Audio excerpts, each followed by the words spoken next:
భార్య కుటుంబం పిల్లలంతానేమో ఇక్కడ ఉన్నారు. డ్రైవర్లు మటుకు అక్కడ ఉద్యోగం చేస్తున్నారు. వాళ్ళు అప్ అండ్ డౌన్ చేయడానికి కానీ రాకడానికి పోవడానికి కూడా చాలా ఇబ్బంది పడుతున్నారు. మా ఖమ్మం జిల్లా డ్రైవర్లని దయచేసి మీ పరిధిలో ఉన్నటువంటి అక్కడ అధికారులతో మాట్లాడి మా ఖమ్మం జిల్లాకి రప్పించవలసిందిగా మేము కోరుకుంటున్నాం సార్. ఇంకోటి ఏంటంటే సార్, మహాలక్ష్మి పథకం టికెట్లలో మాకు ఖమ్మం నుంచి మనుగురికి 140 కిలోమీటర్లు సార్.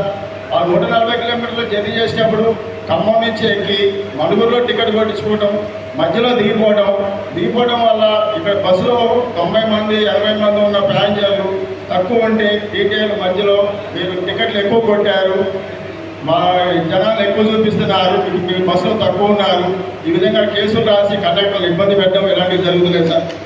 అలాంటివి జరగకుండా కొద్దిగా మాట్లాడవలసిన కోరుతున్నాం. ఖమ్మం రీజియన్లో 8 డిపోలు ఉన్నాయి సార్. ఆ 8 డిపోలలో కొంతమంది డ్రైవర్లు, కండక్టర్లు, మెకానికలు ఈ విధంగా ఆ చుట్టుపక్కలనే ఉండే దూరం నుంచి వచ్చి ఉద్యోగం చేసేవాళ్ళు.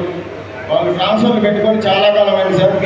వాళ్ళు కొద్దిగా మ్యూచువల్ ట్రాన్స్ఫర్స్ పరంగా కానీ ట్రాన్స్ఫర్లు ఇవ్వడం కానీ అలాంటివి చేసి కొద్దిగా మాకు సహకరించాలని మేము కోరుకుంటున్నాం సార్. దయచేసి నెక్స్ట్ పాయింట్ చెప్పు. ఆల్రెడీ వచ్చింది మీకు చెప్పాను కదా. ఫస్ట్ నెక్స్ట్ పాయింట్ చెప్పు. ఖమ్మం జిల్లా అయిపోయింది కదా. నెక్స్ట్ వాళ్ళకి చెప్పండి.